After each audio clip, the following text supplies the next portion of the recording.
Paz do Senhor, tudo bem com vocês? Meu nome é Josué Storini. Eu queria parabenizar a todos pela Páscoa.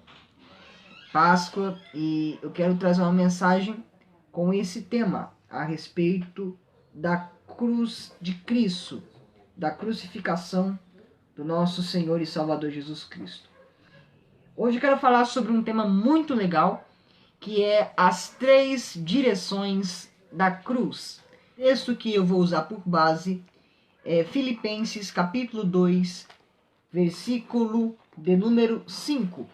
Filipenses capítulo 2, versículo 5.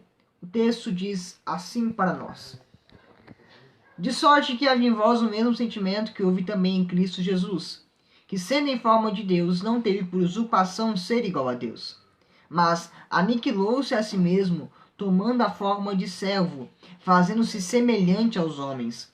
E achado na forma de homem, humilhou-se a si mesmo, sendo obediente até a morte, e morte de cruz.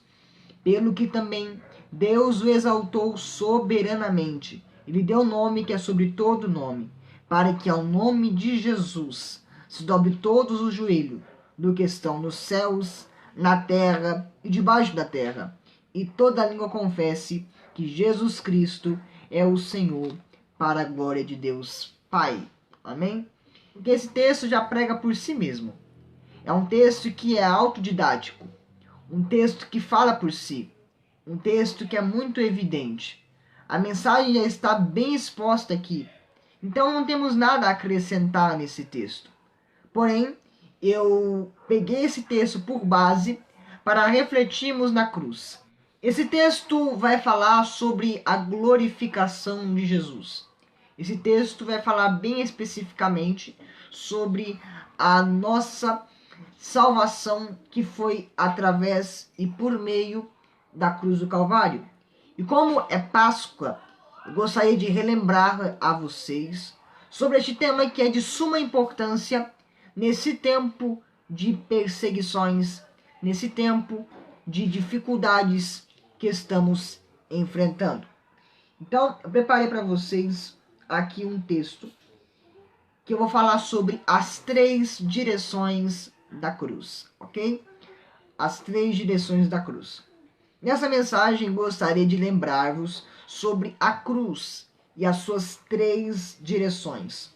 No texto que lemos, Paulo aponta para a exaltação de Cristo e para a sua glorificação. Em João capítulo 17, indo para Jerusalém, ele sabia que aquela subida era a última e ele iria morrer. Jesus sabia que naquele caminho ele iria encontrar-se com a morte. Porém, ele sobe este caminho. Ele diz no versículo 1 de João capítulo 17: Pai, é chegada a hora em que o Filho do Homem há de ser glorificado. Eu acho isso lindo.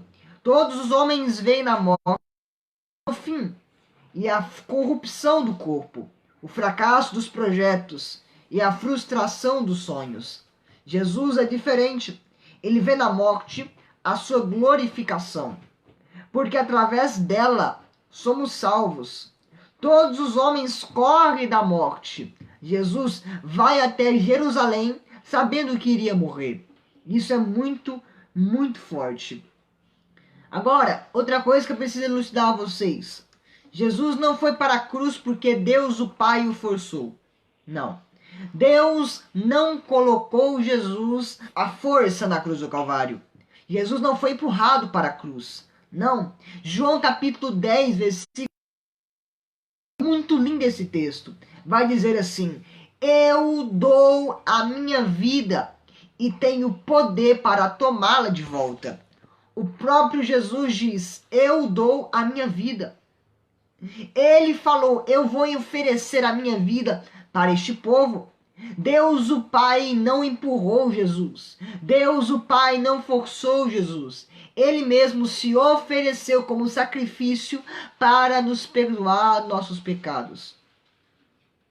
E outra, não pegaram Jesus de surpresa. Não pegaram Jesus de supetão. Não.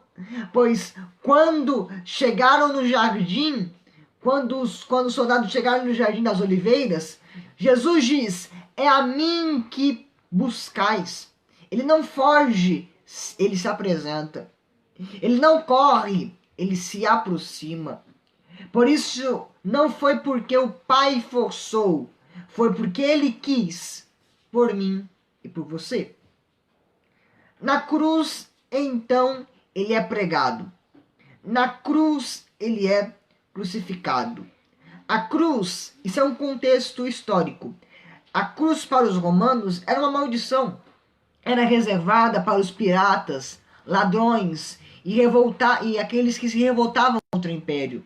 Então, era uma vergonha alguém ir para a cruz. Mas Jesus aceita a cruz. Eu acho muito lindo que Max Lucado, um escritor americano, disse uma frase muito interessante. Ele diz assim, ó: quem segurou Jesus na cruz, ou o que segurou Jesus na cruz, não foram os pregos, mas o amor. Olha que lindo. O que prendeu Jesus na cruz não foram os pregos, mas sim o amor. Aleluia. Na cruz, Jesus realiza o maior ato de amor da história, provando-se, oferecendo a si mesmo como sacrifício para perdoar os nossos pecados. E por causa da cruz, temos a salvação. Outra frase que eu acho muito linda, do Art Limemund, disse assim: o diabo não consegue olhar para a cruz, porque vê nela a sua própria derrota e a vitória daqueles que creem em Jesus. O diabo não olha para a cruz. Sabe aquelas ilustrações que mostram o diabo ou o vampiro se escondendo da cruz? Por causa disso, quando o diabo olha para a cruz, ele vê a sua própria derrota e a vitória daqueles que acreditam em Jesus. Amém? Agora vamos introduzir os pontos que eu separei para os irmãos. A cruz aponta para baixo, a cruz aponta para os lados e a cruz aponta para cima. Então, a cruz aponta para 3 direções. Primeiro, a cruz aponta para baixo. A cruz apontando para baixo está indicando a vitória de Cristo sobre todo o império das trevas e a queda de Satanás e seus demônios. Jesus detém a autoridade sobre os demônios. Jesus detém o poder sobre Satanás. Nenhum espírito imundo que cruzou com Jesus saiu vencedor. Todos foram repreendidos. Se você ler Mateus capítulo 8, versículo 28, você vai ver, Jesus chega em Gadara e ali tem um endemoniado. Esse endemoniado tenta se revoltar contra Jesus, mas quando ele se apresenta a Jesus, cai de joelho e adora. Porque todo espírito imundo perante Jesus é servo e tem que adorar como servo. A cruz do Calvário aponta para baixo e diz que a cabeça da serpente foi esmagada.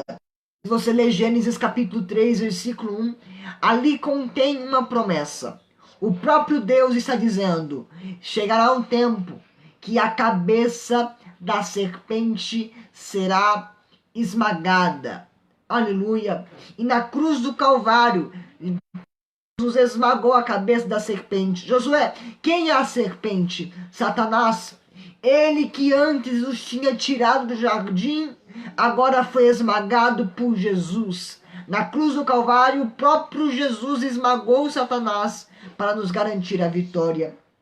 Jesus na cruz não apenas esmagou o diabo, mas também anulou toda a sentença de morte que pesava contra nós. Todo julgo e culpa que antes estava sobre nós, Jesus pregou na cruz do Calvário. Ele venceu. Isso é fato. Ele venceu o império das trevas. Ele venceu o pecado. Ele venceu Satanás. Ele esmagou a cabeça da serpente para nos trazer o perdão. Ele venceu. Josué, então me prova na Bíblia que ele venceu. Vou provar. João vai escrever em Apocalipse, capítulo 5, versículo 5, é um texto muito conhecido. Ele diz: lá em Apocalipse, que não tinha ninguém digno de abrir o livro e desatar os 7 selos. Então João começa a chorar amargamente, mas no mesmo momento que ele está chorando, um ancião se apresenta e toca em João. Quando o ancião tocou em João, João então olhou e o ancião disse: ei, não chores. Por que não? Eis aqui o leão da tribo de Judá. Aleluia. A raiz de Davi, que venceu. Olha só como que o ancião, ele diz com propriedade: eis aqui o leão da tribo de Judá. João Batista, ele diz que Jesus Cristo era o cordeiro, mas o ancião no céu diz que ele é o leão. Sim, na cruz do Calvário, ele é o cordeiro que tira o pecado do mundo. Mas no céu, ele é o leão, ou seja, o rei de todas as nações. O poderoso, forte na batalha, o Senhor dos exércitos. Na cruz ele se fez cordeiro, e como o seu sangue derramou sobre nós, para perdoar os nossos pecados. Mas no céu ele é leão, ele é Senhor, ele é poderoso, ele é Deus. E por isso que você diz: eis aqui o leão da tribo de Judá, a raiz de Davi. Ou seja, Davi foi o maior rei de Israel. Então o que você está dizendo? Que Jesus Cristo é o próprio Rei dos reis e Senhor dos senhores. Eis aqui o leão da tribo de Judá, a raiz de Davi, que venceu. Ele venceu o pecado, venceu Satanás, esmagou a cabeça da serpente, venceu todo o império das trevas. Ele venceu para abrir o livro e desatar os 7 selos. Na cruz do Calvário, o cordeiro derramou seu sangue para perdoar, e logo o leão vai voltar para nos levar até o céu. Aleluia. Eu vou ler o último texto para concluirmos esse tópico, que eu acho lindo, o texto mais belo da Bíblia para mim. Romanos, capítulo 16, versículo 20. Se você puder, grifa isso na sua Bíblia. Grifa, anota na capa da sua Bíblia. Romanos, capítulo 16, versículo 20. Romanos 16, 20. Em breve, o Deus de paz esmagará Satanás debaixo dos vossos pés. Aleluia. Em breve, o Deus de paz esmagará Satanás debaixo dos vossos pés. Toda aflição, tudo que o diabo faz contra você, todas as tristezas que enfrentamos hoje, em breve, tá chegando a hora. O Deus de paz, o Deus que é o leão da tribo de Judá, vai colocar Satanás, seus demônios, o império das trevas, debaixo dos nossos pés, porque estaremos com ele glorificados, e assim seremos eternamente. Aleluia. Primeiro ponto: a cruz aponta para baixo, porque indica para nós a vitória de Cristo sobre Satanás. Segundo ponto, a cruz aponta para os lados. A cruz apontando para os lados indica a nossa reconciliação com Deus. Olha só o que eu escrevi aqui, ó. Na cruz, Deus, o próprio, estava de braços abertos, e ainda está, dizendo ao homem: venha, pois eu te recebo como filho. Olha que poético.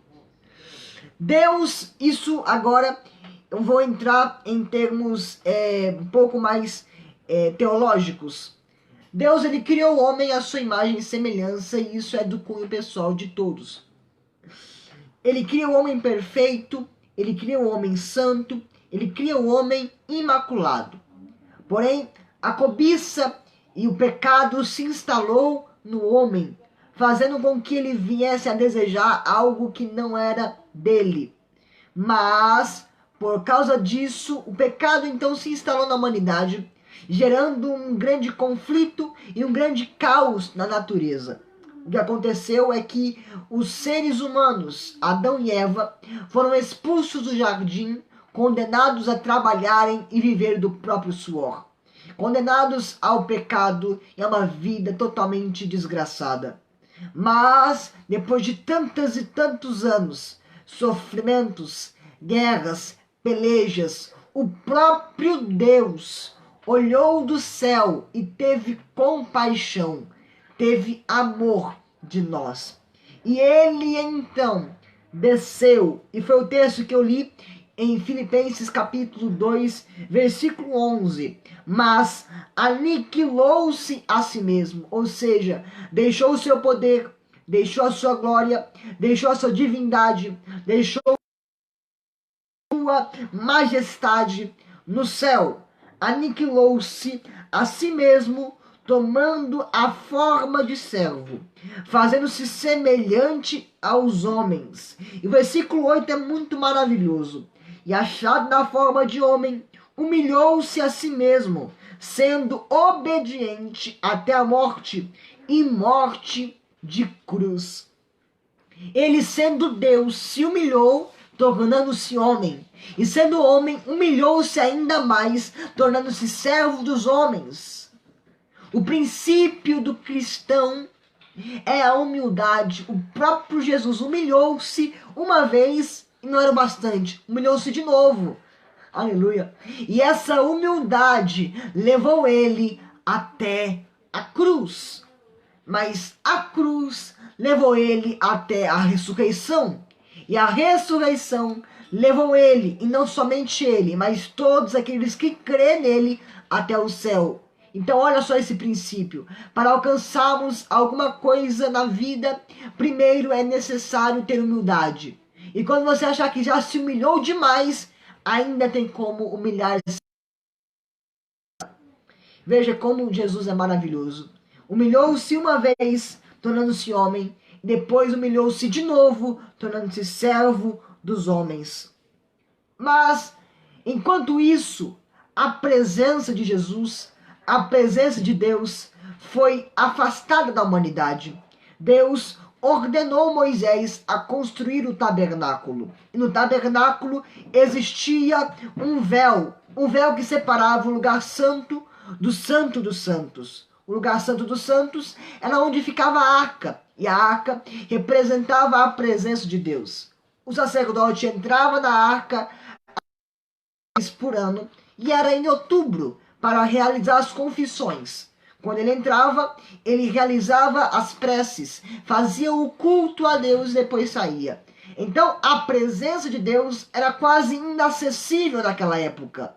O véu impedia aqueles que não eram sacerdote de adentrarem no Santo dos Santos. Mas a coisa mais maravilhosa que aconteceu na cruz do Calvário foi que na cruz, aleluia, o véu que estava no templo se rasgou. E sabe como que ele se rasgou? De cima a baixo. O próprio Deus pegou o véu e rasgou. Aleluia. O próprio Deus pegou o véu e de cima para baixo rasgou, dizendo assim: a presença que antes era inacessível, agora é possível, é acessível a todos aqueles que creem em Jesus, todos aqueles que querem a presença, têm o privilégio de tê-la, porque na cruz o véu se rasgou. E é por isso que a cruz aponta para os lados, dizendo que nós estamos aqui e Ele está de braços abertos para nos receber. Aleluia. A presença de Deus só é acessível por causa da cruz. E antes de terminar esse tópico, eu vou ler um texto. Isaías capítulo 55, versículo 6. Diz assim para nós: buscai ao Senhor enquanto se pode achar. A presença dele é acessível. E nós, como cristãos, devemos buscá-lo como nunca antes buscamos. Vou encerrar agora com o último tópico. A cruz aponta para cima. Aleluia. Essa aqui é a parte que eu mais gosto. Essa parte que é top. Pregador, essa parte que é top. Quem é pentecostal aí vai fazer barulho, porque essa parte é top. A cruz apontando para cima mostra-nos a glorificação de Cristo. Mostra-nos que de fato ele venceu e que ascendeu ao céu. Eu vou falar de novo. Deus, como leão, desceu e se tornou homem. Fez-se cordeiro que tira o pecado do mundo. Na cruz do Calvário morreu. Ao terceiro dia ressuscitou como leão novamente e subiu ao céu. Então, a cruz apontando para baixo indica a vitória de Jesus sobre o império das trevas. A cruz apontando para os lados indica a reconciliação possível através da cruz. E a cruz apontando para cima está indicando que ele foi glorificado e nós também seremos glorificados com ele. Ele foi morto, na cruz ele morreu, mas pelo terceiro dia, ou ao terceiro dia, ele ressuscitou. Pelos nossos pecados ele padeceu. Porém, ao terceiro dia, ele ressurgiu, glorificado, com poder, com glória, sendo leão da tribo de Judá. Venceu a morte e o pecado para nos dar vida, e vida em abundância. Como o cordeiro ele morre, mas como leão ele ressuscita. Aleluia! Através da sua morte somos perdoados, e por causa da sua ressurreição somos salvos. Sem a morte não haveria perdão, mas sem a ressurreição não haveria salvação. E a nossa pregação seria inútil. Paulo diz aos Coríntios, primeira carta aos Coríntios, capítulo 15, versículo 14, que se Jesus Cristo não ressuscitou, é vã a nossa pregação, é vã a nossa fé. Mas cremos piamente que ele ressuscitou, e por causa da ressurreição, a consumação da nossa salvação. Vou falar de novo. A ressurreição é a consumação da nossa salvação. Agora, o que nos resta é esperar. Agora, precisamos ter fé. Josué, mas olha só, tem coronavírus, tem dificuldade, tem problema, tem tudo. Sim, mas ele já morreu, já ressuscitou, já perdoou e agora só estamos esperando ele voltar. E como eu disse, em breve o Deus de paz esmagará Satanás debaixo dos nossos pés. Ele vai voltar. Ele vem. Jesus vem. Ele prometeu que vai voltar para nos arrebatar e nos levar para cima. E quem prometeu foi o próprio Deus, e ele é fiel para cumprir. Pode passar o céu, pode passar a terra, mas as suas palavras não hão de passar. Nossa glorificação com Cristo já está confirmada e preparada. Amém? Então vou concluir com os irmãos essa mensagem. Foi na cruz onde Deus mostrou o seu infinito amor. Nela, o maior ato de amor da história foi consumado em nossas vidas. Ele venceu o pecado, esmagou a cabeça da serpente, triunfou sobre a morte, perdoou os nossos pecados, nos restituiu a comunhão com Deus e agora não iremos mais padecer, pois Ele já nos garantiu a vitória lá no céu. Amém? Eu espero que vocês tenham entendido o significado verdadeiro da Páscoa, sobre a morte e ressurreição do nosso Senhor e Salvador Jesus Cristo. Obrigado pela presença de todos vocês. Que Deus abençoe a sua vida. Fique em paz.